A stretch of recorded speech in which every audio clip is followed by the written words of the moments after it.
Epperly, a founder and CEO who's ready to rewrite the definition of imposter syndrome. I created Who Made You the Boss to let you know that you're not alone. If you've been wondering whether your burnout is actually a sign toward evolution, or if perhaps there's something more to these challenges we face as leaders, creatives, and entrepreneurs, you're in the right place if you're looking to embrace the challenges you once perceived as negative, if you're ready to own your entire story, and if you're working to level up your business in ways you never thought possible. You'll learn all of this and more by listening in and doing the hard work you know you were meant to do. So let's get started together today on Who Made You the Boss.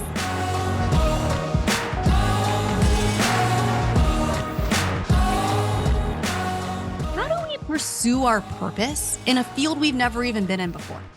Our guest today, Renée Warren, shares more about how she started an award-winning PR agency without having ever spent a day in the public relations field. So how'd she do it? She followed her purpose and created a process in her business. And she's giving us those tips today, along with some amazing pointers on how to score your own PR, just like she does for her clients at the agency We Wild Women. As we kick off today's episode, we'd like to give a shout out to our friends at Belmont for keeping this podcast season ad-free. Best way to thank them? Plan your next adventure to one of their 47 legendary trains, hotels, or river cruises worldwide. And if you need help making those arrangements even easier, make sure to reach out to my team at Jet Set World Travel. We'll take care of everything thanks to our Bellini Club partnership with Belmont. So if you're enjoying Who Made You the Boss this season, you might also like our guide on turning imposter syndrome into inspiration. And that will help you align with your true purpose, which is the point of season 3. You can download that at lindsayepperly.com/resources. And the link's also available in the show notes. Now let's hear more from our new friend, Renée Warren.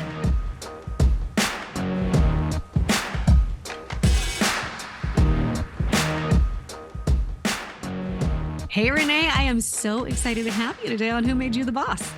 I made me the boss. So thanks for having me, Lindsay. I mean, you've already answered my first question then. Tell us about that. You know, I mean, we say this title as a bit of a tongue-in-cheek thing for entrepreneurs, especially when it comes to the fact that you've got to look yourself in the mirror and realize it was me. I did it. I made myself the boss. Yeah, totally. It was me. Specific moment where you kind of said, all right, it's going to be me. I'm a leader. I'm taking the reins. I do, actually. It was the day when I was 17 years old. My mom told me to go get a job. Okay. And I thought that being an entrepreneur meant you don't work a lot and you made a lot of money. So I just started a restaurant. Okay. And became my own boss and worked with my sister, and we employed my mom's friends, which was really interesting. And some of my friends in high school too. And we started this restaurant. It was a seasonal thing we did in the summer times. Get out. I had no idea. Yeah. So that's when I became a boss. I love that. And so did that mindset just simply carry over from one business to the next? Like, have you ever been employed or have you always worked for yourself? I did have a little stint at Pizza Hut during college. I also worked at a furniture refurbishing, like repair shop. Yes. So I do know how to refurbish antique furniture because making pizzas and that totally go hand in hand with PR. Totally. Really important for your work now. Yeah. But here's the thing is what I learned at Pizza Hut was the art of phrases you don't hear very often. I know what I learned at Pizza Hut that made me a multimillionaire. No, was the art of consistency in making a product because I don't remember the number, but we're going to say like a small pizza had 22 pepperonis, a medium had 32, a large had 42 pepperoni. You couldn't go over, you couldn't go under. Yeah. And you like everything was just made according to exactly the amount of product you needed. It had to be cooked at the same temperature for the same amount of time. It was like, I'm sure they have robots do this now. Yes. But I remember the lessons learned there that probably apply to business today in that it's all about the consistency and the mundane. Yes. And you think about like, so going back to my restaurant days, what I learned about running a food business, you don't have to have the best food in the world. Mm-hmm. So there are 2 things that are really important in running a restaurant. Mm-hmm. Consistency and really good customer service. Amazing. That's it. Yes. If you think about all of the top restaurants in your area or wherever you are, they aren't necessarily the ones that have the best food, but they're Yeah. consistent and it's always fun going there. You can serve a turd on a bun and call it a hot dog. And as long as people are consistently getting the same thing, they will keep showing up. Renee, you're saying all sorts of beautiful things today. Oh God, I just said something my 11-year-old would say. Well, we'll have to make sure they hear this episode, but I am so intrigued. I'm going to just dive right into how this applies to the company you've built and scaled when it comes to PR too. What does consistency look like there? Because from a professional services type of industry, right? Like from the travel industry, it's so difficult to scale a custom product, right? When your service is a custom product. So what does that look like? How have you done that in PR? So the retainer model. So we offer two things. There's a retainer model, and then we have another thing called the Authority Booster Intensive, which we are kind of branding. The retainer is custom in the sense that everybody's business is unique. So our pitches, our angles are all different. The process to get a client on podcast or in the media doesn't change. And if it does change, it changes for everybody. Mm-hmm. And so the only thing that really needs to change in the process is the pitches, the angles, right? So then that can easily be replicated. And that's how I was able to train my VA to pitch me to be on podcasts and media. I pitched the first woman that I hired in this company to help with pitching who had never pitched a day in her life. I taught her the process. Within a few weeks, she was pitching and getting wins. Wow. And so you create a process in any industry that can be replicated, then that's when you're able to scale. Yes. Now with the Authority Booster Intensive, which is like a PR VIP day, essentially you hire us for a day, ends up being a month-long thing. We create your detailed PR strategy. And we write the pitch angles. We create a curated 100 contact media list, your positioning, your messaging, all this stuff. So we create a very detailed strategy document that ends up being like 20 pages long. Yeah. And then we teach the person on your team to implement it. So the only difference between the retainer and the VIP day is that we're not doing the pitching and the follow-up. That is somebody in-house that does that.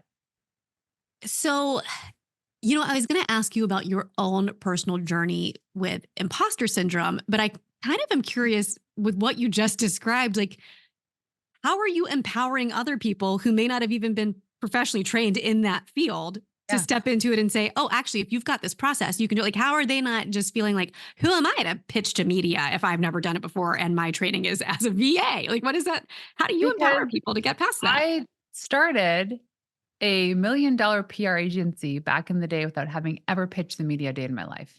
Nobody on my team but my co-founder had any sort of media training whatsoever. Okay.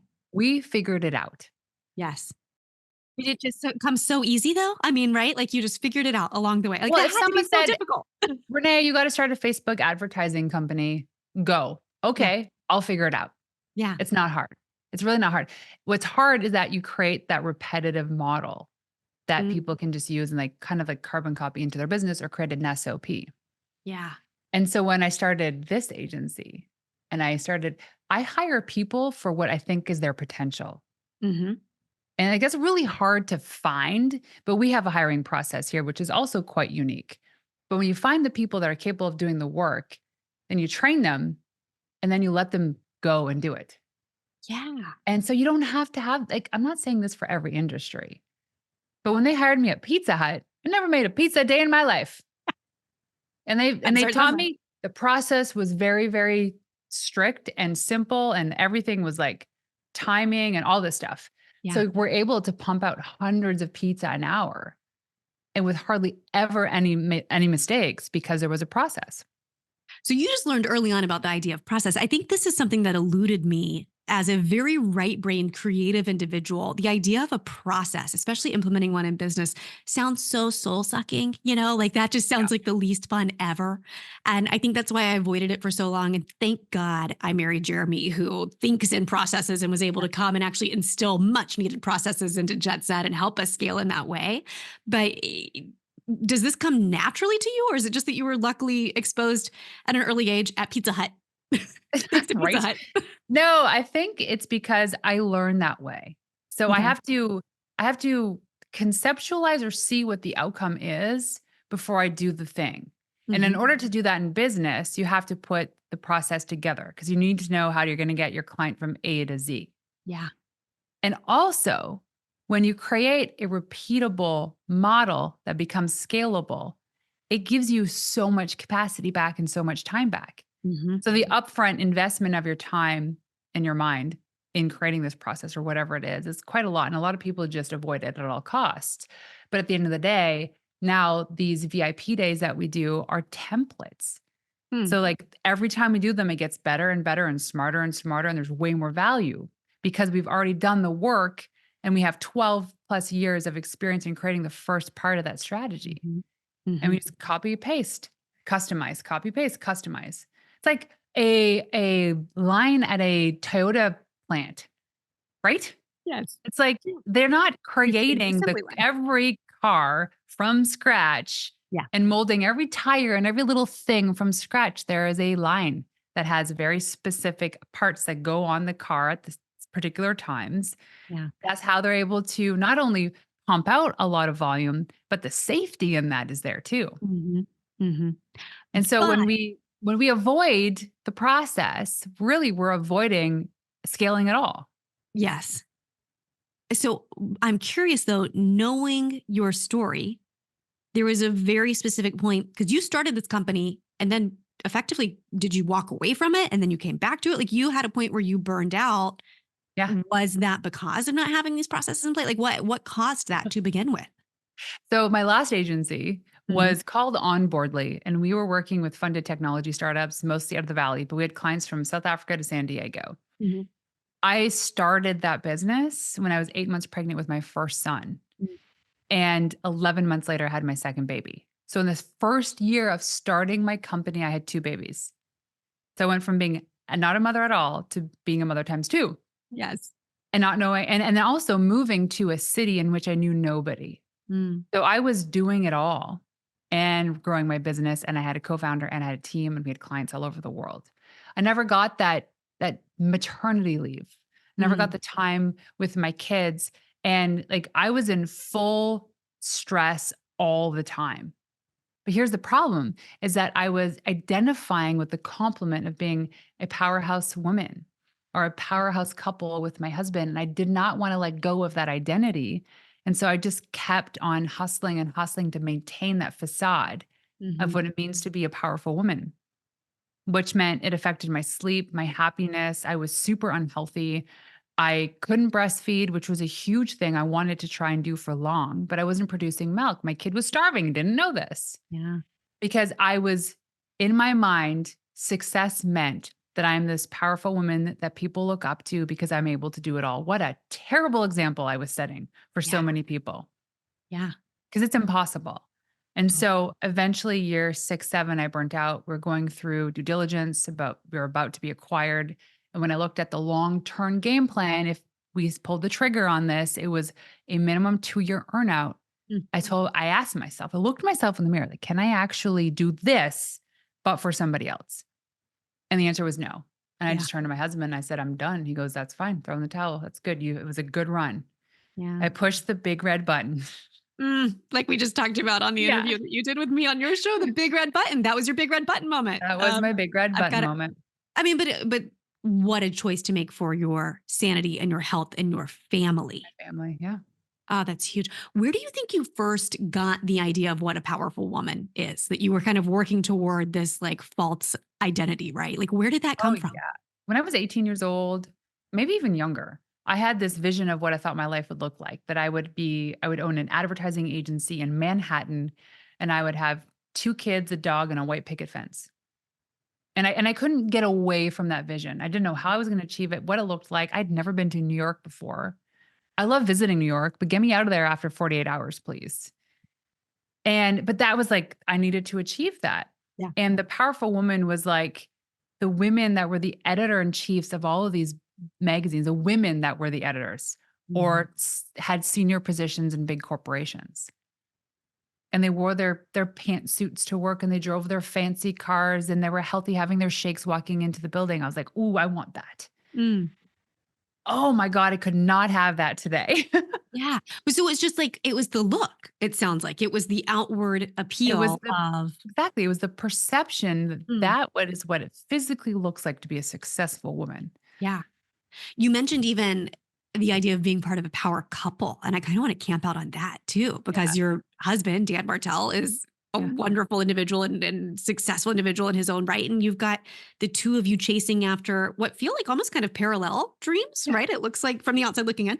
Like what, yeah. how do you maintain great partnership? How do you not have conflict of interest when it comes to who's on stage next? Or like what does that even look like as Ooh, you embody so much. We don't have enough power time couple? for this. We've done a test called the wealth dynamics test. Okay. And essentially it's like your wealth making personality. And I forget what they all are, but Dan is a star and Mhm. I'm a supporter. So what that means is like the star wants to be front and center on stage, like really good on social media. They record the videos. Like it's exactly what the life he's living right now. I need to redo this test because I feel like I'm growing into that, but Yeah. I'm the supporter. Yeah. And I like to help people rise up and put them on the stages and make them feel good about themselves. I'm there to like do the things that you need me to do to make you famous, which is Yeah. probably really good with PR. But we're in this world now where we all need to have that personal brand. And Mhm. so there's a lot of pressure for me to put myself out there and to do something similar to what my husband's doing. Um, but here's the thing. We talked about this actually when we recorded the episode on my show. You brought up this thing called kintsugi, Yeah. right? And you explained how it was like if you break a plate and you glue it back together, and how in the artistry they like paint over with gold paint over the Yeah. crack so people don't see it. But that plate will never break again in the same spot because it's been like solidified. Yeah. Well, the same goes for our relationship. So Dan and I prioritize our marriage over our kids and anything else. Mhm. And that was hard for like me as a mother Yeah. to be like, "What? You're more important than my kids? Screw off." Like that. I'm sorry. And there's no like putting him on a pedestal, and no, he's not more important than my kids. Our marriage is the foundation for the happiness and the health and the livelihood of this entire house, of our Mhm. community even. Yeah.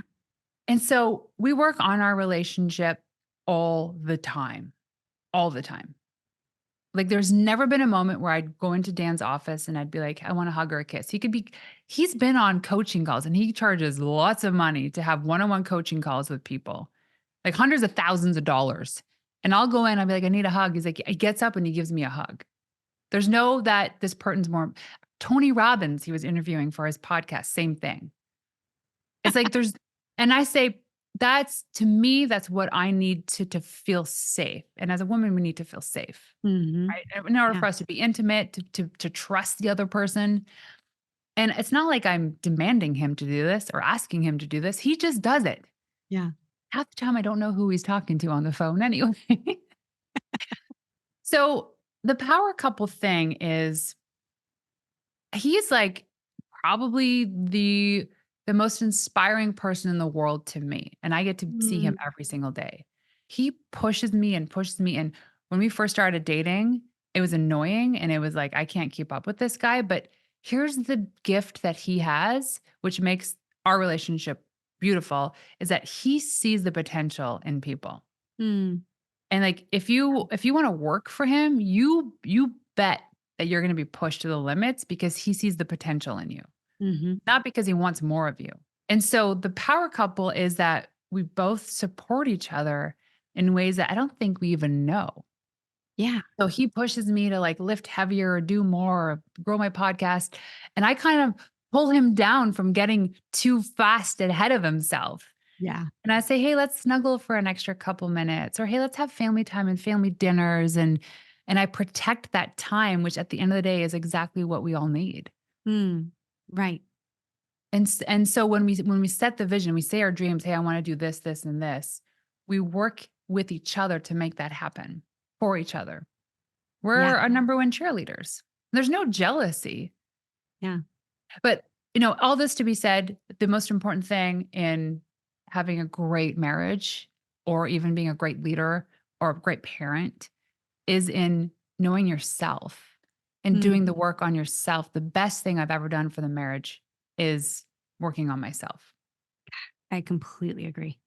At what point, because you talked a little bit ago about having a personal brand and what that even looks like, right? Like, so even in your episode, I can't remember if it was your imposters episode or something else you spoke about recently, where you talked about um, how often within industries we carve out our niche, we become an expert in the industry, and how oftentimes individuals who aren't yet at this point, they're kind of held against this level of whatever the leading person or thought leader is in the industry. How does this individual over here, who's maybe newer to this industry of any sort, whatever you've entered into, whether it's Mhm. PR or travel or anything in between, how does this person know when is it time for me to build my brand and me to speak up with my voice? When is it time for me to have influence? Like, what does that look like for our listeners who maybe are sitting on the cusp and they've kind of toyed around with this idea of building a personal brand, which I think is even like a misnomer because we're all doing it. It's just, what are we doing it intentionally, right? Like, what does that look like? Well, we're not all doing it. And here's why. It's because just to say that you have a social media account doesn't mean you're doing it. Okay. Okay. So that's Right. helpful. Yeah. Yeah. So when you This is have not a like culture, like it personal exists, but you have to pull it out. Like, this is actually intentional. Yeah. So the Okay. intentionality behind a personal brand is that you have a goal in mind. It's you have a target audience of who you're trying to have an impact on, create value for these people. The Hmm. content you create is for those people, and you're the vessel. That's a Hmm. personal brand. And that all comes down to sure, it could be like fonts and colors and logos and all that stuff. That's important. But Yeah. really, to answer your question, is when do people start? Right now, today. Hmm. And the imposter syndrome kicks in when we know what we don't know, and we're so worried about being called out on the stuff we don't know. Hmm. But the reality is you only have to be 10% ahead of the people that you're trying to sell to or teach to or have the impact on. Hmm. Kind of like the movie with Leonardo DiCaprio where he's like what's it called? Oh, Catch Me If You Can. Yes. Yeah. Where he's like a professor and they asked him a question once they finally caught him, "How did you do that?" He goes, "I only had to be a chapter ahead of everybody." Mm. Hmm. We only have to be a chapter ahead. Yeah, we think we have to be the next it's a whole series of Encyclopedia Britannica ahead of Yeah. everybody else. Yeah. And so we put the pressure on, like, because we know that we don't know this stuff yet. And so if I'm considering an expert in this industry, yet I only know 20% of what the 100% is what I think we need to know, that's when you feel like you're an imposter. Yeah. Yes. So, what are some tips those individuals can implement? Just do it. Just Just, do it just, scared. Just do it scared. and that's the thing. Yeah. Like, I started a podcast. I didn't know what I was doing. I thought it was easy. Just record something and throw it online. No, it's not easy. And even today, I still don't know what I'm doing. I started a PR agency, didn't know what I was doing. Hmm. And then things come at you like, oh, I have to do, oh, the tax, what I have to charge taxes in this province, or, all these things come at you Yeah. and you have to learn them. Most people just avoid doing it because they don't want to get uncomfortable. Yeah. Yeah. And then you get these seasons like this past summer was a season because I Mhm. reincorporated my business to be in the province that we're living in now, which meant all that paperwork, all the tax stuff, bank accounts, like new invoicing system. And I did it all at once. So the month of like July, August was rather taxing on me. Yeah. And I'm like, I hate this. But guess what? Now it's all automated because I set up the process and I Mhm. have my time back and it's easy Mhm. peasy. Yeah. So, putting aside the fears and the doing it scared and the imposter syndrome, I want to talk about tangibles that we can learn from you as a PR expert. So, someone's listening to this right now and they're thinking, okay, well, what is my next step? Or like, what is a strategy that you can bring us to kind of like establishing yourself as an authority, whether that's in your industry or outside of it? Like, what does that even look like for individuals? Yeah, it's do one thing really well. Okay.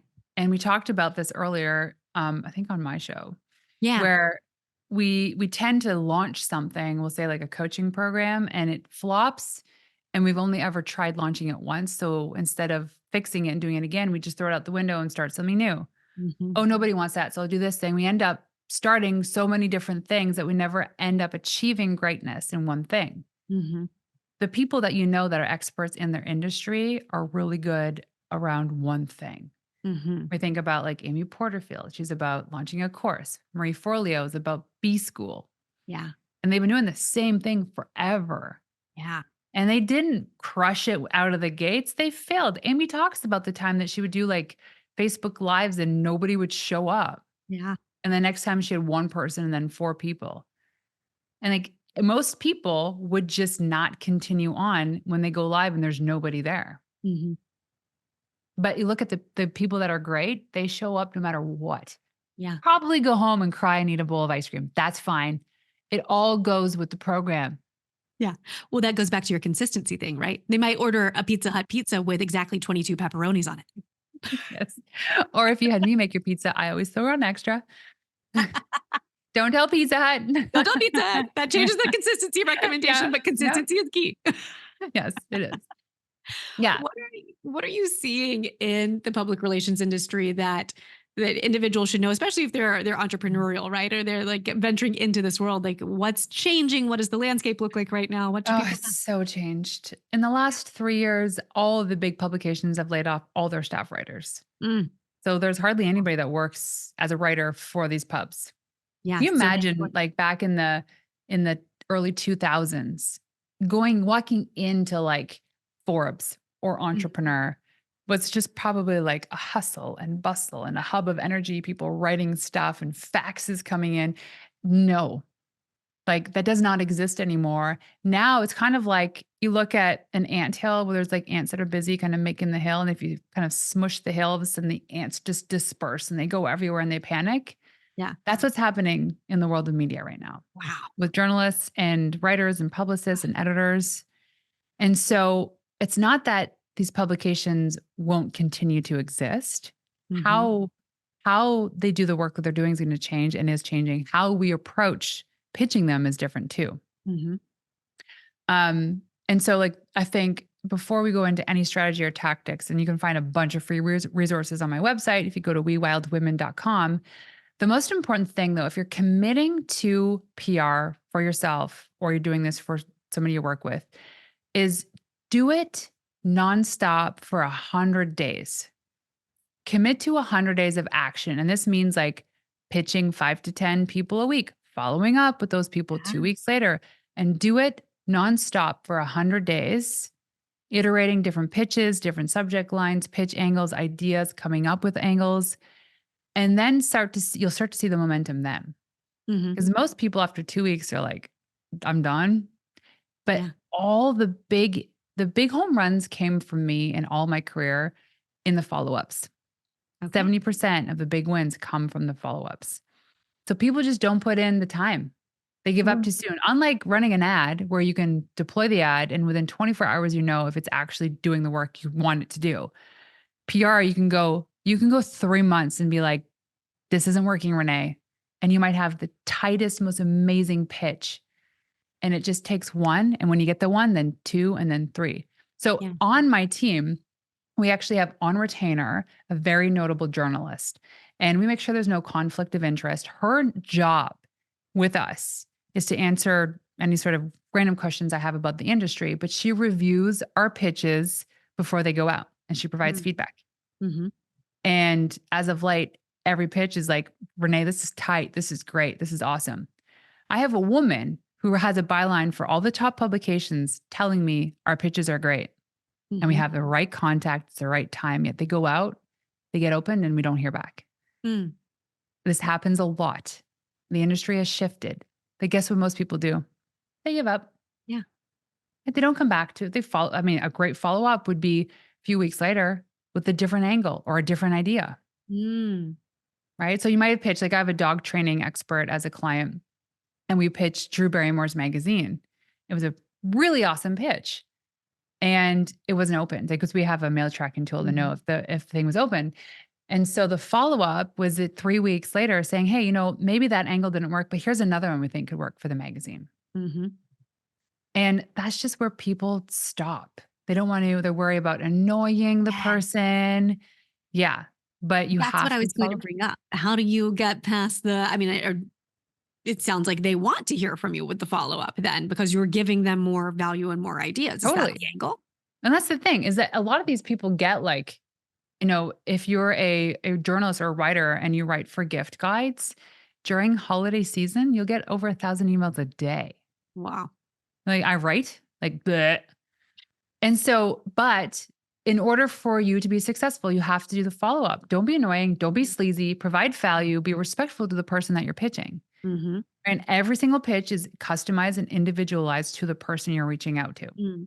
And what does value look like in that case? I know you just gave the example of giving another idea, but like, Yeah. how can an individual provide value Yeah. So in what that you case? do is when you're pitching them, you make sure that all the information they need is there. You're taking the work off their plate. Okay. So the journalist will then say, "Oh, I like this angle." They still have to go to the editor. They have to sell the idea to the editor. Mm-hmm. The editor might say, "Not now, maybe next season, whatever." And so when you read a magazine or you see these posts online from these top publications, know that the article that was just published was something that may have been started 3 to 6 months ago. Wow. I think people think it's just like something that someone bangs out overnight and it's published the next day. That does happen with news. Yeah. But with things that aren't news, that's how long it takes. Okay. So you really, when you're pitching, do you recommend that you're thinking 3 to 6 months out as well? You're thinking in terms of 100%. holidays and events and things that Yep. are coming up. If we're pitching on behalf of travel, it's not spring break because that's next week. It is actually summer travel because that's 3 months. Is that the And angle? even summer travel is almost too late. Okay. Okay. So the best thing to do is to find like top 5 publications that you just absolutely know you need to be in, not because it sounds cool. Like if Forbes has nothing to do with your industry, don't even put it on the list. Yeah. Find the top 5, look to see if they have an editorial calendar online. So Hmm. they will. And the editorial calendar essentially for these publications is really out there for advertising. So if you want to advertise in the magazine, there's deadlines for the advertisement. Okay. However, they talk about the themes of the season. The Reader's Digest has a really good one. They'll say, like, hey, in September, we're doing like back to school and puppy training tips. Well, Mhm. perfect. I have an expert dog trainer as a client. So we're going to pitch the angle. Yes. But that's September. Yeah. And I know now that that's what they're doing. And so, in order to get ahead of the game, you come up with the pitch. And then, probably 4 months out from that date is when you pitch the editor. Wow. That is such a genius, actionable tip that anyone who is looking to get themselves placed in Yeah. any outlet can start implementing today. That's really great. Yeah. Thanks for that. Yeah. I mean, and here's the thing is PR is relatively easy, Mhm. but it's also hard to do. It's hard because people just give up too soon, Hmm. Well, right? They just just what you're throw, talking about. Yeah.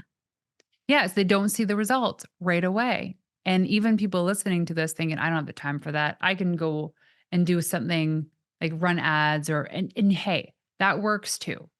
But Mhm. if you really want to be seen as the expert, position yourself as the authority or the go-to in your industry, PR is the best way to do it. I was just reading an article the other day about this guy named Lenny wrote an article in Entrepreneur Magazine about the big spikes in sales that companies got. And he Mhm. summarized 3 companies. The big spikes were attributed. So 2 of the 3 were attributed to a PR campaign. Yeah. And it wasn't like a detailed advertising campaign or a collaboration. It was because of PR. Hmm. That took years, if not like months, to put together and figure out. Yeah. Well, and this is also to the point of hiring an expert like yourself. Exactly. Gets you Well, there faster. it does. It absolutely does. But you just even mentioned a number of free resources that you offer. So Yes. if someone is trying to bootstrap it, why not learn from the best at the Yeah. very least? So tell us a little bit more about how people can find out more about your offerings, how they can connect with you, what that looks like. Yeah. So they can go to wewildwomen.com and there's a freebie section there. One of like the best articles that we have is a guide that teaches you the proven email pitch templates that have successfully gotten people in podcasts and email Oh. or in media. There's also like do it yourself media kit stuff there and some like really funky blog posts. I get a little bit sassy. So I have a folder in my inbox or in my email that's called bad PR pitches. And it is bigger than any other folder out there. And what I'll do randomly is I'll take a really bad pitch. I'll black out all the private information and I'll just tear it apart publicly so that people know what makes for a bad pitch. And then I'll write a blog post about it and publish it. So if nothing else, we need to follow along for that because I'm sure that's a little bit of good, get out the popcorn and watch Renee. Well, and that's the thing, but it's like the point is to provide value to the people that are trying to write a good pitch. Yeah. I say, "Hey, here's how not to do it." And I will take a little section and I'll be like, "Here's what they did. This is why it's wrong. Here's what you should do." Or this is what I would have done. And so by the time the article is done, at the bottom is like a fresh new pitch that I would have Amazing. done. Yes. It's Yeah. beautiful. So anyone who's looking to increase their authority or their visibility, whether they're an entrepreneur or simply just looking to become more of a thought leader in their space, these are Yeah. great next steps.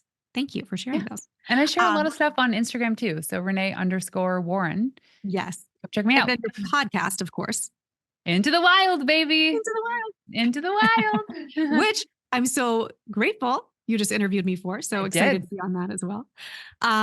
Tell me about, I always like to close with a question that my family asks one another every day. And it sounds so cheesy, but it's a lot of what we just talked about in your interview of me and kind of overcoming those hard times and holding on to hope in spite of the outcome. And so the question here is, how can we hold on to gratitude every single day? And one way that we do that is we ask one another, what made you smile today? So within the past 24 hours, Renee, I am curious, what made you smile today? What made me smile today? Well, I did a really gnarly personal training session this morning, Right? and I got the last 2 reps every single time. I didn't think I could. I didn't think I had the strength in me to get them, and I did, and it made me smile. An angry smile, but I did it. Yes. And we talk on the interview that you just did with me about what it means to be a woman of strength and to have that kind of strength. So I love knowing that background. That makes me smile too. That might be my smile today for you. Amazing. Renee, thank you so much for your time today. We really, really appreciate you being on. Thanks for having me.